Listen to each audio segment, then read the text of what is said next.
post say? That bitch was tied.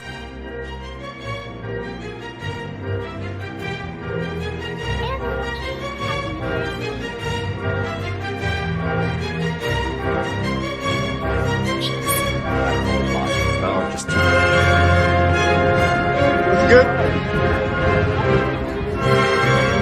Great. Do you have any plans?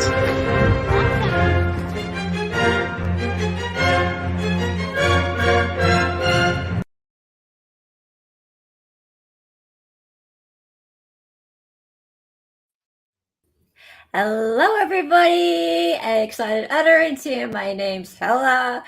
Well. It's a bit of a sad stream, but it's you can't really start the stream without a smile with that music. Yeah, so it's the Nick Godejohn story, not the Gypsy Rose Blanchard show, because we stopped calling it that because we don't like Gypsy. We don't like Gypsy. But we have Sarah here. Hello. Hi. Hello. And today's an important day because we have a special guest here. Besides, obviously, my lovely co-host, who I always welcome, we have a very, very special guest in the house. And time to bring everybody in. Oh. Hello. Oh, hi. Hey. Hang on. Let's just make sure. Oh, you're muted. Hello. Oh, there we go. Hello. Hey, there we go. Hi. How's So, everybody darling, doing welcome. today? And David, MLS, God of Lego and Law. I forgot I have that on there. Yeah. God of Lego and Law at your service. At your service. Ronnie. Oh, Ronnie, you've joined our Discord. You get the Discord notification. The little ping goes off. Yes. Because we have the technology. Yes, The technology is there. We're fancy. Hello, Jeanette. Welcome. Hello, Pudding Way. Hello, Half Irish. Oh, Seraph says hello. He's been really naughty this morning. Super naughty. He's been seeing things on the internet that have been making him mad. And when he sees that, he goes, this morning. Hello, Murph's Turf. Hello, Christine. And we have sent out a bunch of notifications all over the interwebs, all over Facebook, all over Twitter, all over Instagram, everywhere, to tell everybody that today we have a lawyer in the house, a real lawyer. So they tell me I am. Yeah, apparently you're a real lawyer. Apparently. Hey, Snibbles. I have the documents to prove it. I read a court case and I have thoughts. Really? I've read it too. I have thoughts too, but mine don't matter because I'm only a fake lawyer living in a fake land. And Silnat is here. Hey, Silnat. Seems this is going to be a great episode. Can't wait to hear the lawyer. Ooh. That'd be you. See, now I'm feeling the pressure right here on my chest. Pressure to perform. So you should.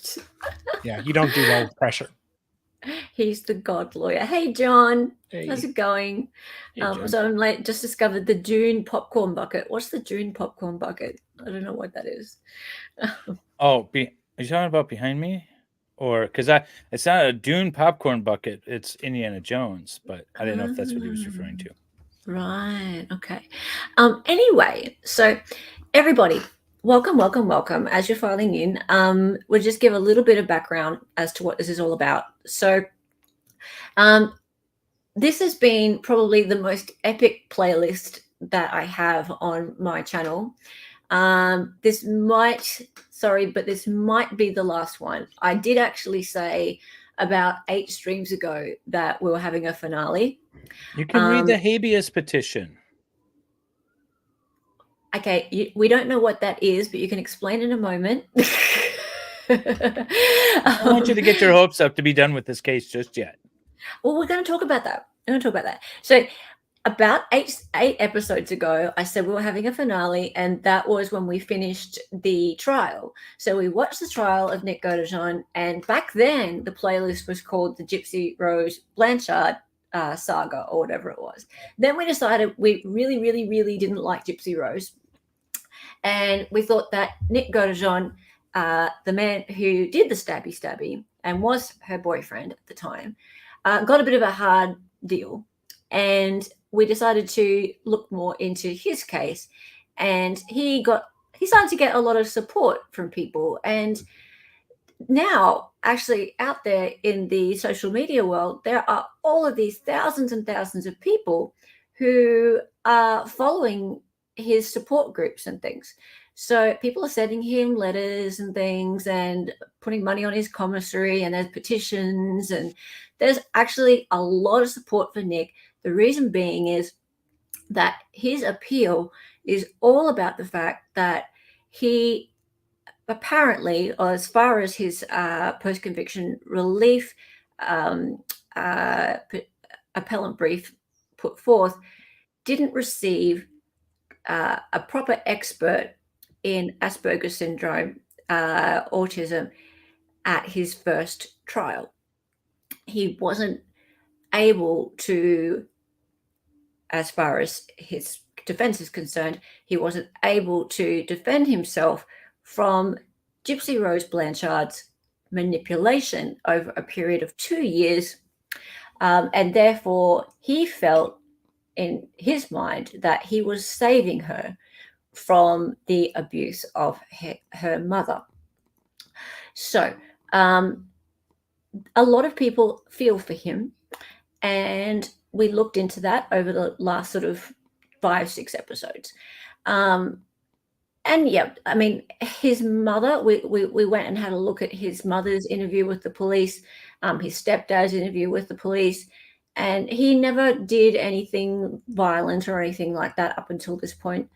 We've gotten to know Nick a little bit, like looking at his background, and it is all a bit of a sad story. So whilst he does take responsibility and he does say he belongs in prison, he accepts that he needs to pay his debt to society. He feels that the what has been given to him is not he goes like this. He puts his hands out and he goes like this. He doesn't feel like what's been given to him is fair in relation to what has been handed out to Gypsy. And he would like that to be relooked at. And the story is not quite right.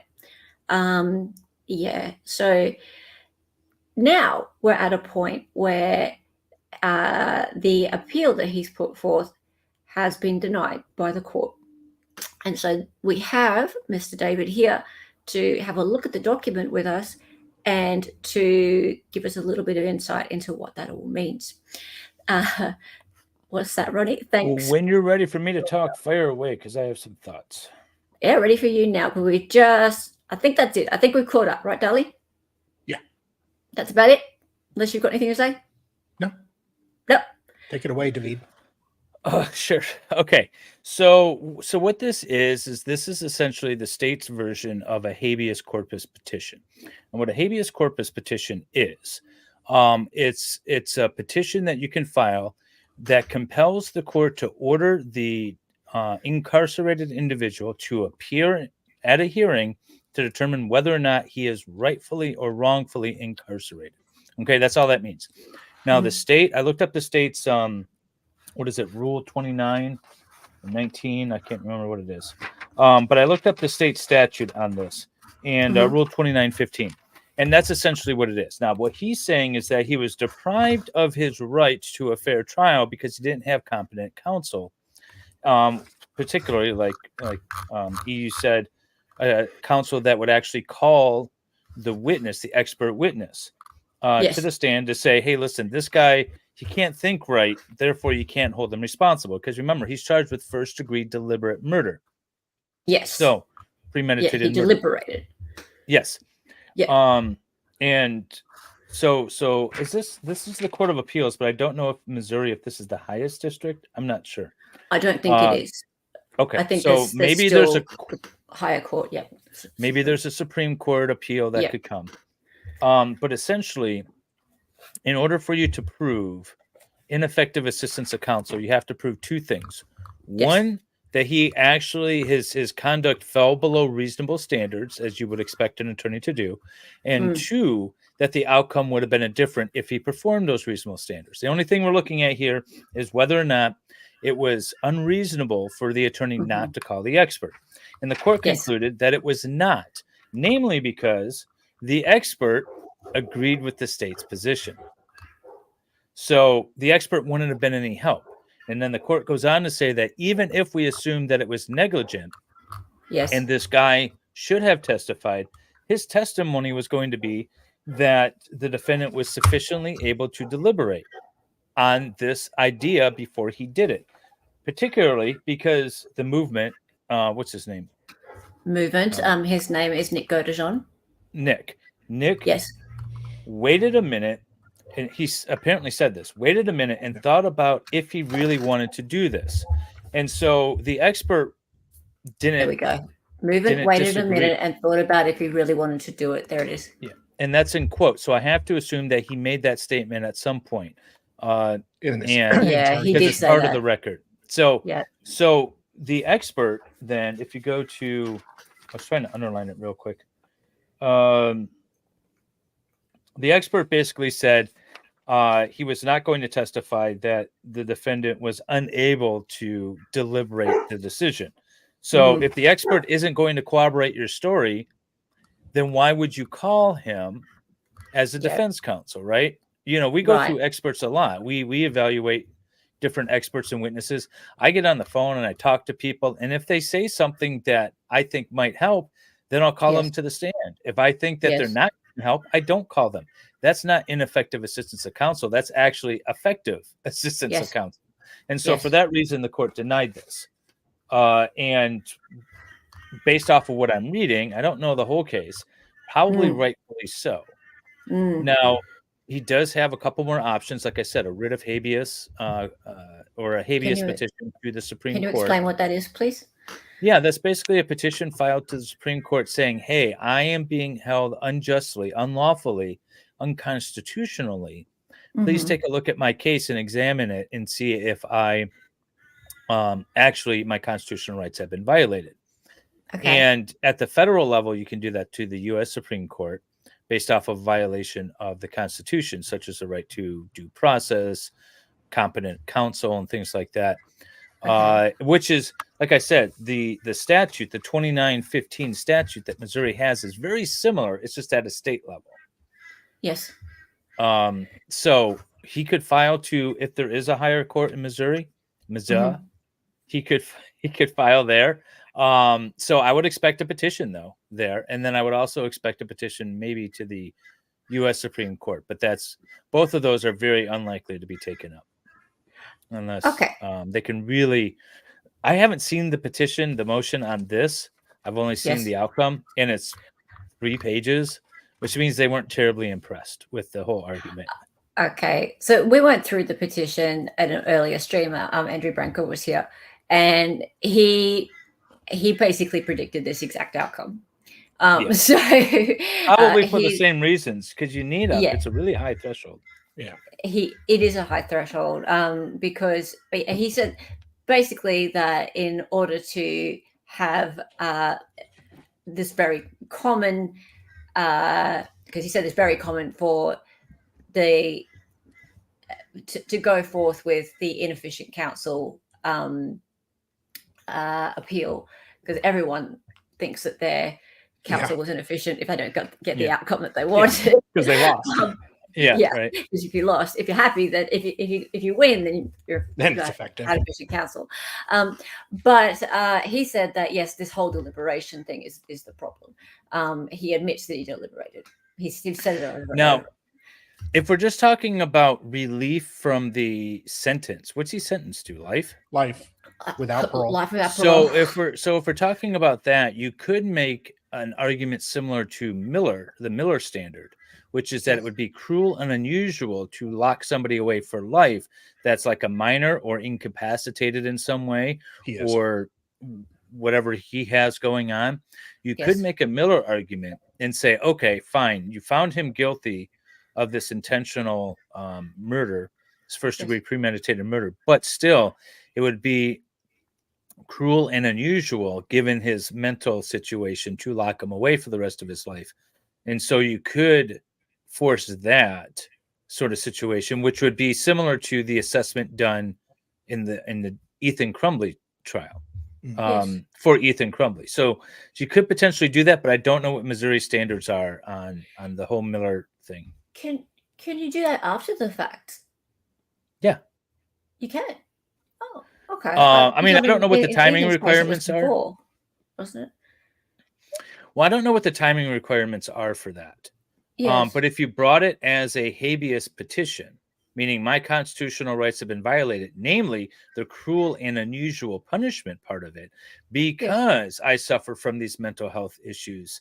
Therefore, it would be cruel and unusual. So if you brought it as a habeas petition, then possibly you still would have time for that. Interesting.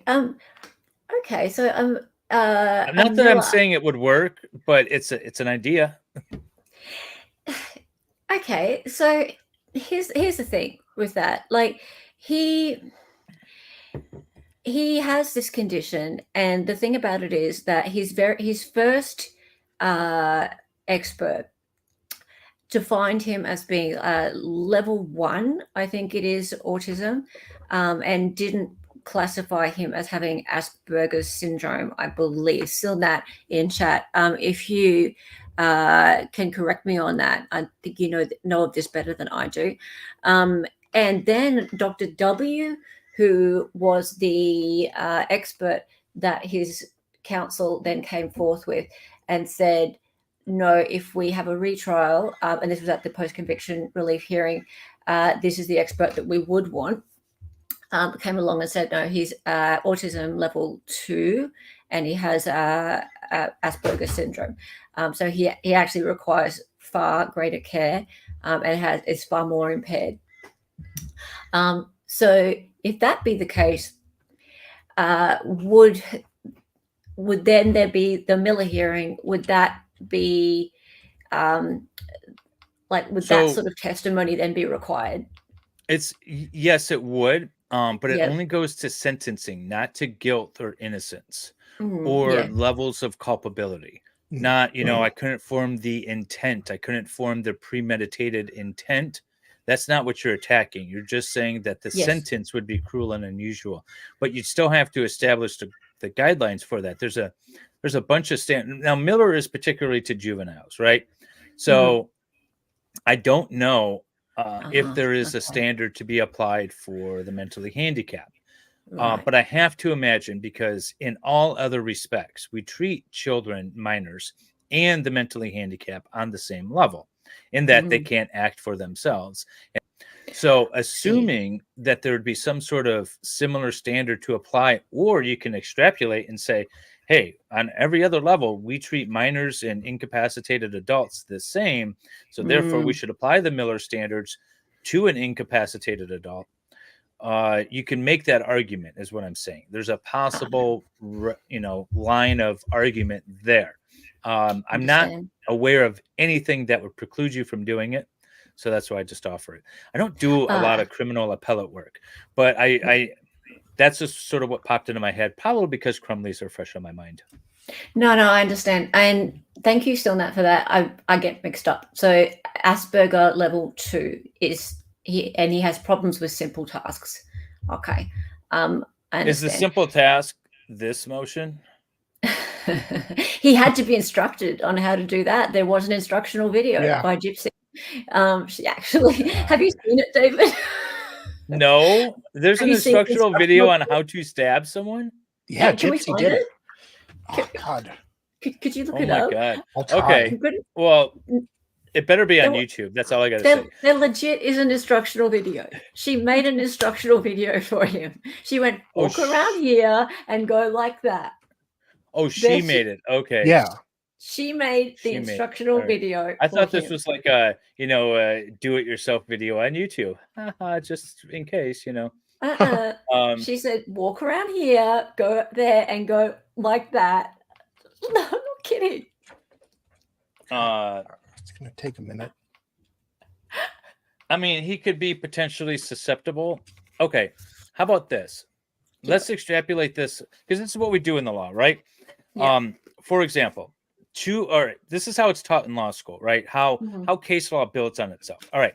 So we have the spaceship, what is it? X? What's the spaceship X? SpaceX. SpaceX. Yeah, thank you. SpaceX. We have Yes. SpaceX floating Thank around you. the Earth, okay? And it collides with another spaceship, say, owned by China, right? Well, who's at fault? Well, we don't know. This is the first time spaceships have collided. Well, let's go take a look at ships in international water. That's a good analogy, right? And before that, the first shipwreck in international waters, they were like, well, we have this unclaimed territory where two carts ran into each other. What do we do then? Right? That's how things build on each other. That's how case law builds on itself. So with this particular thing, we could say analogous to the Miller hearing, but also incorporate some aspects of cultish mentality, right? Followers in cults sometimes get lesser sentences because they're unusually susceptible to the cult leader. Thinking Manson. You could make that kind of argument. Because people keep comparing Gypsy to Charles Manson. Really? Yeah. Well, I mean, yes. He killed at her direction, just like Manson. But you can make that sort of similar argument, but you still have to get to the cruel and unusual aspect of it in order to get relief. It's always China's fault. John Kerry. Always China's fault. That's so interesting. People always say, and in every chat about how manipulative she is, they always bring up how would they let Charles Manson out? No, he didn't do any of the killing. He just instructed people to do it, right? My uncle worked at that prison, and my cousin. But Charlie Manson was a gifted musician and talented artist that didn't have a tormented childhood. He played with the Beach Boys, did you know? Really? Yeah. There's documentaries interviewing the Beach Boys about Charlie Manson. He was such a weird guy. I know. No, like my uncle worked with him, or not worked with him. Worked at the prison he was at, and I asked my uncle, and he was just like, he's weird, just weird. Oh, Charlie Manson's weird. Yeah. How unusual. And Bronze Ozzy, it sounds like my normal son. He's on autopilot with everyday tasks, although he just sort of skips over the details. And then when you all right, now you got to do this instead, you got to go feed the chickens. So, it's a big deal. Feed the chickens. Okay. So, okay. And that's the other problem, right? Chicken. The other problem is that Gypsy went into this with the public on her side and law enforcement on her side as well. So if we look back at her police interrogation, she was given the comfy room with the comfy chair, and she was considered although it was clear she was a perpetrator, she wasn't treated like one. She was treated like a victim, and it even because the fact she was a victim of abuse, there's no question about it, but she was absolutely culpable for the murdering of her mom. I'm just going to say flat out, she's a murderer of her mother, and according to her boyfriend. Yeah, and then she was offered the 10-year plea deal. And that's another thing that people keep sort of bringing up and going, how come? Why was she offered a 10-year plea deal? And he apparently, Nick, was offered 30 years of plea deal, right? And he didn't take it. He thought at the time that he could do better. He could potentially get something closer to what Gypsy was offered. Thought wrong, didn't he? He did think wrong. How old was he at the time? 24, I think. All right. So he still would have had a decent life left after serving that time. He did. And now he got life. Yeah. Yeah, so it's a terrible shame because the problem is that he wasn't unfortunately bright enough, and when I say bright enough, I don't mean that in any derogative way. It's just he is not street smart enough to understand that that's not how it works, right? It's just not how it works. And most of us wouldn't be, I suppose. Like even himself, like he may have this impairment, but we kind of tend to believe that the police are there to help us, and that the system is there to be fair.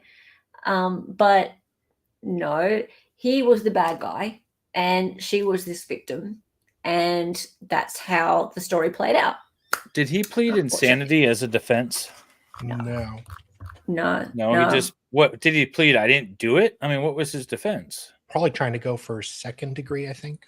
He went not guilty, and I think maybe I don't know. Is there lesser included in I think there Missouri? was. There must have been. He's not savvy enough to figure out things outside of his standard. I don't know. Shandy Graham. I don't know. What's that?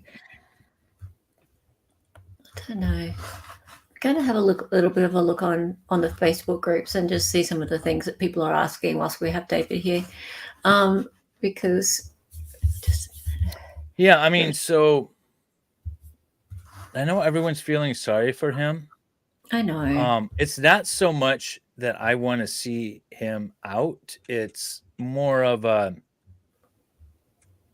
What's fair? I feel like she should be in longer. Yeah. It's not really, it's not like he should get off. I mean, he unalived somebody intentionally. I don't want him walking around on the street. No. But I also don't feel like she should be either. That's kind of my thought. I don't want Gypsy walking around on the street. But she's this celeb, and everyone has her on her talk shows. Did you get an interview with her yet? Me? I don't want to talk to her. Well, you know, she's you get some good ratings. She you know, she's no longer on the front page of every magazine I see at the supermarket. So, you know, she might be looking for some more interviews to keep her name out there. You know what? Since she dumped her husband, since she dumped her husband, she's now back on the radar, right? So this is the thing, like, because you know this, right? She dumped her husband like last week. Oh, we could interview the husband. And she's got it. Well, hang on. Whilst we're on that, just a sec. Because he's made something of that as well. Just share this tab. Poor guy. Right.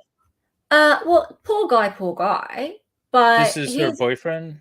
This is her husband, who she's just like finished dumping.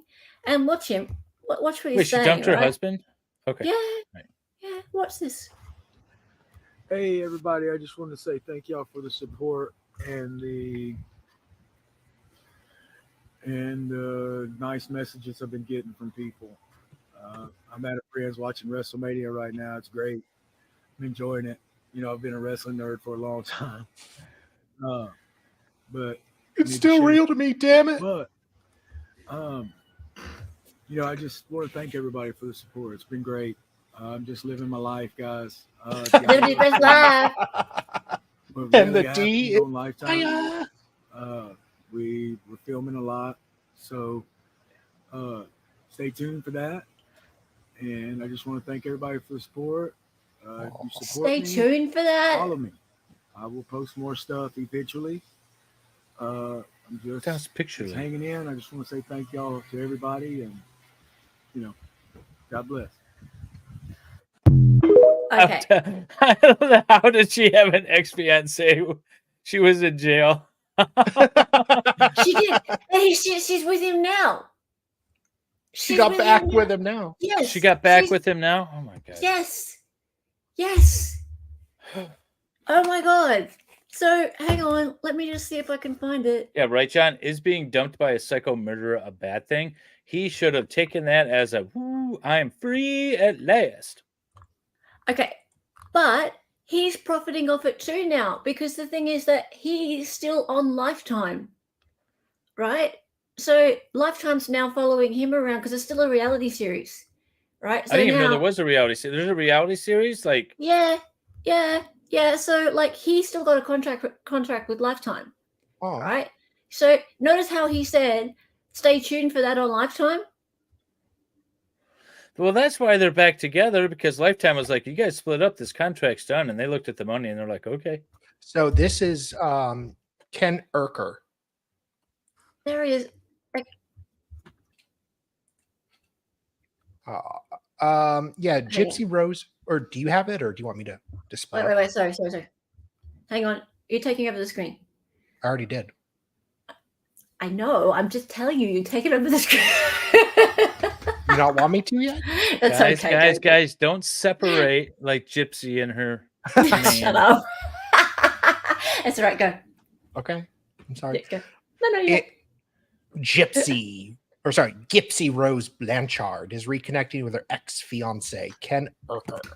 In an interview with People, Urker's mother, Raina Williams, confirmed the two got lunch and went to a tattoo parlor days after Blanchard announced her split from husband Ryan Scott Anderson in March.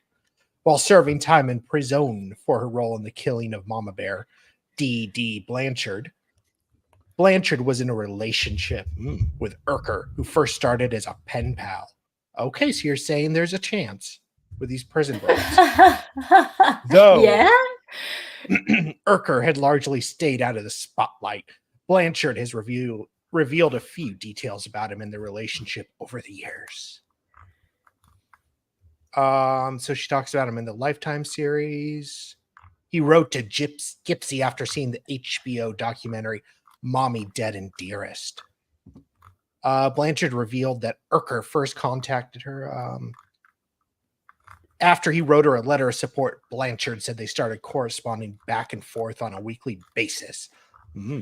We became fast friends, she told the publication.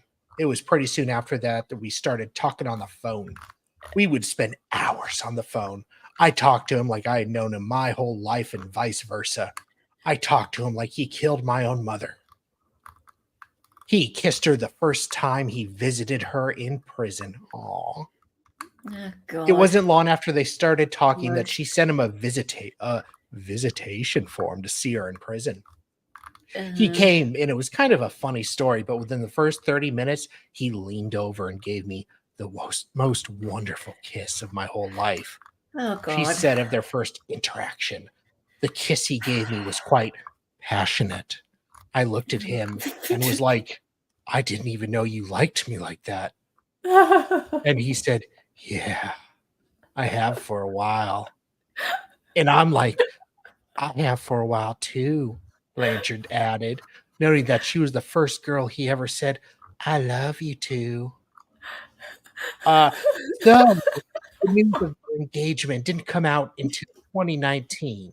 Blanchard told E! News that Urker proposed the previous October. This was something we had discussed for a while, so it wasn't out of the blue. He told publication about their engagement. We bounced around the idea. We have a pretty solid thing going, and we're pretty sure this is what we want. So on the October visit, he held my hands close and told me how much I meant to him. And he's like, I would really, really be honored if I could have your hand in marriage. I said yes. God, Cats, I just let you out. So Blanchard revealed that her first engagement ring from Urker was a silver band. However, when it got confiscated in prison, he bought a new one.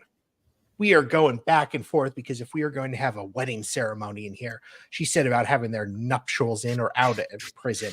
So if we do decide to have the small ceremony inside, we're going to have both. So it's not like I'm getting cheated out of wearing the dress or my father getting to walk me down the aisle or my mother seeing me be married. I will have that on the outside when I come home. Wait, what? Something about her mother seeing No, her I get was married? kidding. I was kidding. Oh, okay. I added that part. I wasn't reading along with you. I was like, oh my God. All right.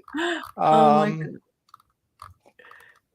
I feel sorry for her dad. Although I feel like her dad's a lot like her ex-boyfriend that did the stabby. Yeah. I think he just threw his hands up and was like, I'm out, because he was tired and so frustrated. He seems like a genuine nice guy, but not necessarily all there. I don't know. Yeah. Anyways. Now also with this Ken dude, just since we're talking about all this, Did they get matching hearts with knives through them? oh, Did they pick up blood? that would be funny. That would be funny. Hang on a minute.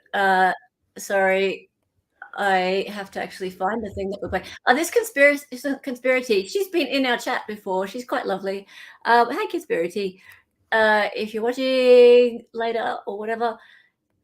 Blanchard leave her husband Ryan for her ex-fiance Ken. Gypsy Rose Blanchard was spotted out in public with her ex-fiance Ken at a tattoo parlor just 4 days after the announcement that she and her husband Ryan Anderson have separated. Now, Ken first met Gypsy after he watched her documentary Mommy, Dead and Dearest and decided to write her in 2017. They got engaged in October of 2018 with plans to get married in 2020. However, they took a short break in August of 2019, which we know was short-lived because Ryan started writing Gypsy in 2020. Like her mother? Then in 2022, Ryan and Gypsy get married. Now, in the Prison Confessions documentary, Gypsy talks about her relationship with Ken. She talked about how Ken didn't really like the attention and being in the public eye, and that she was really heartbroken when they broke up. We also learned that Gypsy told Ryan about a dream she had in which she left Ryan for Ken and that she had talked to him just 3 weeks before Gypsy and Ryan were to be married. We see in the photo that Ken is getting a tattoo, and in a sneak peek of her new show that is about to come out in June,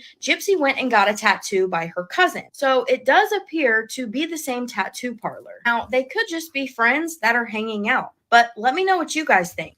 Did Gypsy Rose Blanchard leave her husband Ryan for her ex-fiance Ken? Gypsy Rose Blanchard was spotted out in public with her ex-fiance Ken at a tattoo parlor just 4 days after the announcement that she and her husband Ryan. Just a bit sorry about that. Also, just while we're at Wait, it, so she was unfianced to a man while she was in prison, then broke that up, became unfianced to another man, married him after she got out of prison, right? And then she married him while she was still in prison. Okay. The second and then guy. got out and left her husband for her previous fiance. Or fiance. correct. Who's she with now? Who's the lifetime thing with? The fiance or the husband? Fiance. Well, the husband. The fact that you guys can't answer this right away. The husband. The guy who looks like her mother. yeah. And now she's that guy. Yeah. Okay. Oh, hang And on, now wait. He looks like her dad. One more thing. Ugh. Did she get a nose job so Yeah. she looks less bird-like? Yeah. This is the latest thing.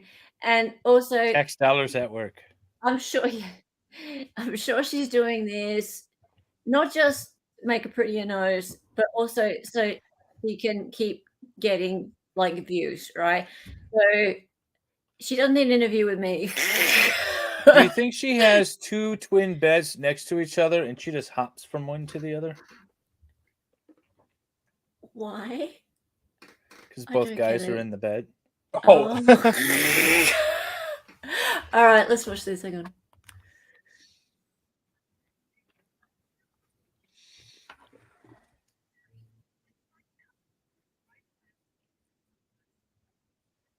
That's cheap. Yeah, it is pretty cheap. I can't hear anything. Oh. Of Am I supposed to hear empowerment something? in the No, docuseries can you start Gypsy it over? Rose There was no audio. What? There was no audio. There's no Just- audio. I couldn't hear anything. I muted it by accident. reveals her new nose. You can't hear Gypsy it. Rose Blanchard good now. reveals her new nose, a transformative step in her journey.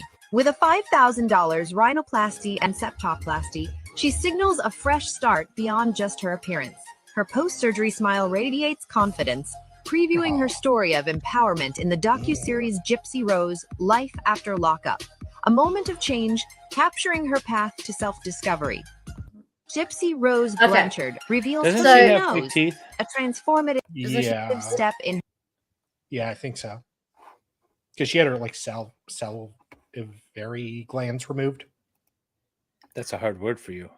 Salivary. Salivary. Yeah, Thank you. okay. And but there's been lots of talk about also the fact that she never ever had chemotherapy. And the whole thing with needing new teeth is bullshit because she never actually had her teeth removed because like she says to this day that the reason her teeth were removed like is because she had chemotherapy, which is actually not true at all. She never really had chemotherapy. Did she ever have her teeth removed? Some of the ones at the back apparently have been removed and made into like steel ones or something. But the reason for it is not because Cast of iron. chemotherapy. That's what they have. Cast iron, sorry, whatever. But to lie about the fact that you had chemotherapy is absolutely abhorrent, right? She never had a dose of chemotherapy in her life. So like she's still, and this is just disgusting. Like she knows she never had chemotherapy. And that's just, and she was trying to like, apparently there was a GoFundMe or something for the teeth, or she was trying to get free teeth or something. And it's just like, come on, guys. Like, why would her teeth go from chemo? I have no idea. I have no, the stories that are going around about this are so silly. But here's the thing, right? Like, back to Nick for a minute.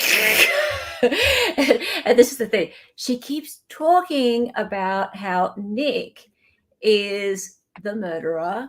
Nick has, she's even said that Nick doesn't have a real disability. Nick made his own mind up. Nick he deserves his time in jail. She's done her time. And now she's living her best life, right? And you can't take that from me, right? And I'm like, well, okay, two things. Firstly, we can take that from you. You're on parole. Being on parole means that you can have that taken away at any time, right, David? Yeah, I mean, you have to do something, right? You have due process rights still. So you have to do something to either violate the law generally. That's what's happening. You're violating the law or something like that. I mean, just because you're a sleazy person doesn't mean that you're going to get your due process. You know, you're going to get parole taken away. There's terms and conditions, you know, don't use drugs and alcohol, don't break any laws, you know, inform us of where you're located at all times and your address and things like that. So there's requirements. And if she violates any of those, then yes. Correct. And it's essentially the bar is so low. It's like, depending on what state, you know, each state is different. It's either preponderance or clear and convincing evidence, but it's not beyond a reasonable doubt generally. And, you know, whenever people are on parole or probation violations, is essentially you're guilty until you prove yourself innocent. So you're all but going back in unless you really have a good reason. Yeah. Now, whilst we're here, does anyone have any questions for David regarding the appeal? So the thing is that whilst we are having a bit of a fun time talking about Gypsy, we have one opportunity to really get any information that we want about this. So ask me, because I'm gone forever after today. Then he's gone forever. You never know. Like, he could disappear from YouTube. You just don't know. He's only got like 5 channels. And now's the time to sub up, guys. So there's God of Get your War, exclusive there's access. Lego Law. Yeah. I'm posting the links. He's posting the links. Yep. So we just have one more look at this. So the movement's sole point was the motion clearly erred in denying movement's motion that he was denied effective assistance of counsel and that trial counsel failed to act as reasonably competent attorney under the same or similar circumstances by failing to fully investigate and present evidence from a qualified neuropsychologist specializing in ASD to support the diminished capacity defense. And we disagree. To be entitled to post-conviction relief for ineffective assistance of counsel, the movement must satisfy the two-pronged. What's the Strickland test? Do you know? Yeah, no, it's the same test that's applied for ineffective assistance of counsel. First, you have to show that the attorney acted unreasonably or below the standard actions of an attorney, like a reasonable prudent attorney would act. And then you have to show that as a result of that it affected the outcome, that there would have been a substantial change in the outcome. So that's the Strickland test. Okay. Oh, right. Okay. That makes complete sense. So yeah, Jeanette fell below said, the objective standards of reasonableness. That's how it's phrased. But what are Nick's options at this point? Let's just, I think you kind of went through it before. Let's recap and summarize. Yeah. I mean, the only options I really see at this point is a habeas-like petition saying that he alleging the same thing, but going to the higher level of court, really. But he's going to have to, he's going to have a hard time with that, really, because of the assumptions I'm making based off of reading this opinion is that he said he stopped and waited, right? Yeah. A new possible angle would be challenging this sentence, saying that it's cruel and unusual given his mental state, that it would be cruel and unusual to sentence him to life without the possibility of parole, and that some sort of defined term sentence would be more appropriate. That's probably his best option at this time, so that at least he has some sort of hope in the future. Excellent. I might clip that and put that on all of my accounts out there. And please, everybody, I am really struggling to get any sort of traction on Facebook, Instagram, etc. I know everyone over here has kind of gone to those platforms, but it's just really hard. But here's the thing, though: I'm only on Facebook anymore. You're only now you're only on Facebook. That's where you started, so. It's so interesting because there's the YouTube crowd, and the YouTube crowd kind of hang out on Twitter, but then there's the Facebook crowd, and they kind of only hang out over there. And so everyone kind of sticks to their own platform, and you can't get people to jump. It's really kind of difficult. But the Facebook crowd, there's lots of them. Like there's thousands of them. Now, MurphTurf, this is really important. So for those with X accounts, we're going to try and get hashtag free MLS out there. Help us get the word out and tag Team YouTube and free MLS. Right. So for those who don't know, our lovely friend, lawyer here, Mr. David Helm, Making Law Simple Network, has been the victim of some copyright strikes, and they're very unjust. I'm going to be streaming about this tomorrow. So at 5:30 p.m. Eastern. Please join me for that. It's going to be one of my regular just chitty chat with the audience ones. But we're going to be talking about community and how we can support community when things like this happen. But first, please, everyone get out there onto Twitter, hashtag free MLS, and tag Team YouTube, because it's really important that when something like this happens to one of us in the community, that we all band together and we say no to people trying to bully other YouTubers and using the copyright strike system to do such. And just because they say something that we don't like them to say. So that's what's happened to our friend here, and we won't stand for it. No, we will not stand for it. And BS is exploiting the copyright system. David has always been on our side. Has been a great friend to me, to Hella. It's really unfair, and we are doing our best to support him. We will. And absolutely. for all the support that everyone has given me, I truly appreciate it. I do want to say, though, I don't want to minimize or de minimis your support. I retired from YouTube. Yes, we know. Okay. Yes, you and your 5 or 50 YouTube channels. You've all retired from YouTube. I know you're Yeah. retired. Yeah. Okay. Yeah. But It's no, the but principle. seriously, like you don't need to get in any knockout, drag out fights with anybody about this. That's No. not, I'm not asking anyone to do No, I that. know you're not. If you want to go out and throw some hashtags out there, that's fine. Sure. Otherwise, just subscribe to one of my other accounts. And we plan to. we'll keep going. You know, We plan to. I'll stream when I want to stream and talk about what I want to talk about. And again, you know, like I made the announcement in February, it's not about, you know, growing this huge following and this giant channel or anything. So if you like what I produce, there's other ways to watch me. I have 2 YouTube accounts. I'm on Facebook. I'm on X. I'm on Twitch. And I do some things on TikTok now and again, but it's too short to do a live over there. So, but follow me wherever and I'll be around. You will be around. We'll make sure that you're around. And David, it's the principle of the matter. And That I definitely agree with. That I definitely Yeah. agree with. There's a lot of support out there. It's like we can't let this die because of the principle, and that's Yeah. fine. I completely Yeah. agree with that. I just don't want to see a whole bunch of people fighting because at the end of the day, No. I'm just gonna keep streaming, guys. I'll be around. Exactly. No fighting, no name calling, no nastiness, nothing like that. It's all just about sticking together and making sure that Yeah. I would not like it to happen to me. If someone were to copyright strike me just for like, well, copyright strike me because I said something against a narrative, then I would hope everyone would band together and help me.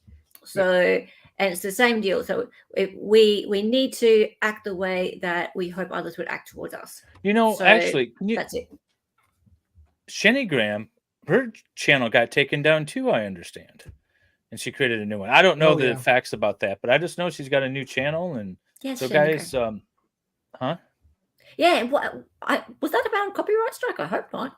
I honestly have no idea. I just heard like the other Yeah, I day, don't know like, why. hey, we got a new channel. And then it took me forever to find her. And I finally found her. So then she's in there saying, I'll find you, Dave. So yeah, but it's God of Law and Lego Law. Lego So, there you law. go. Lego Law. And- God of Law and and- Lego Law. That's why I'm the and- God of Lego and Law right there. And lawfeet.com. Only law feet. Only Law feet, yeah. All right. Darlie, can I have you end the stream for me? I'm sure you'd love to. I'd Who love knows that. how? Because he does know how, because I am jumping over to the next stream and everyone's going to get redirected there. How Yes. fun. Thank you, David. I Thank appreciate you for so having me much. on. That's been so great. It was awesome. Thank everybody. Thank David. Yay!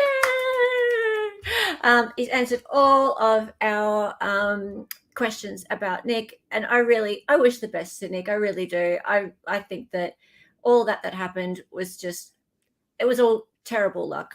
Terrible luck. No, meeting I this know. And I horrible know person. that like everyone else out there is more upset about it than I am. If I Yeah. was still trying to grow my channel, that's something different. But I'm just doing this for fun now. So and to support the causes that I like. And that's the biggest thing is like we're doing Zachariah Anderson right now.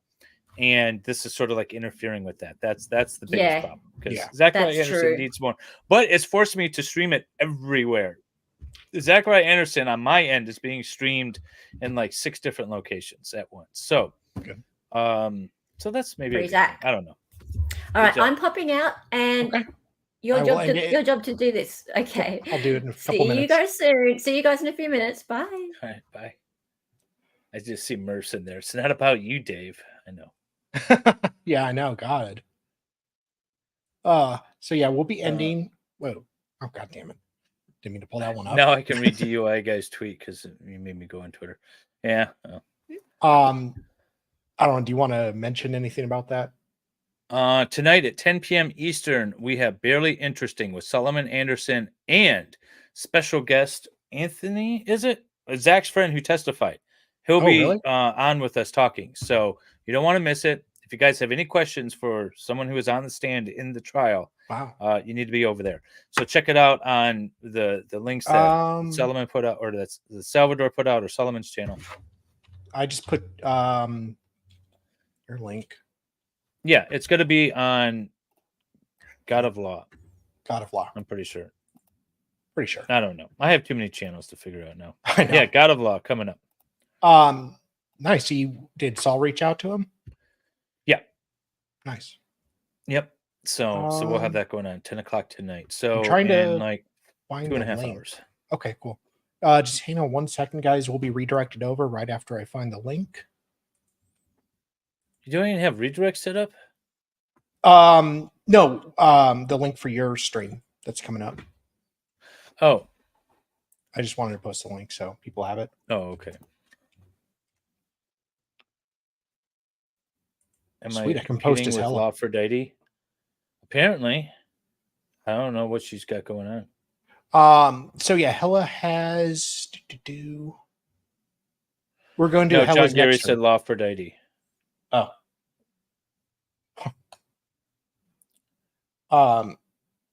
Yes, teleported like Doctor Who. Yeah, Hella has a stream on the evil woman, Ruby Frank. Yes, thank you, Puddingway. Yes.